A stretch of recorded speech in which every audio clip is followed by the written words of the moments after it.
Во Косовскиот парламент повторно беше фрлен сулзавец и тоа во момент кога Комисијата за надворешни работи го разгледуваше предлог документот за демаркација на границата со Црна Гора.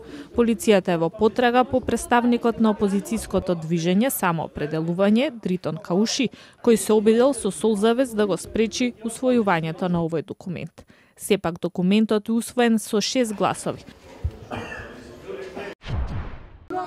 Граѓани во пакистанскиот град Пешавар палеа свеќи во чест на жртвите од самоубиствениот бомбашки напад во кој вчера загинаа најмалку 70 луѓе, а повеќе од 100 беа повредени.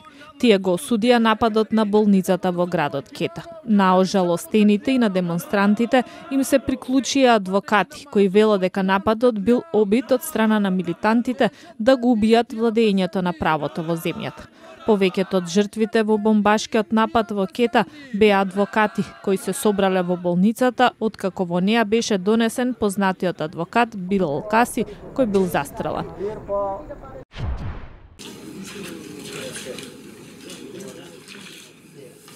Подруми полни со вода, дворови полни со кал.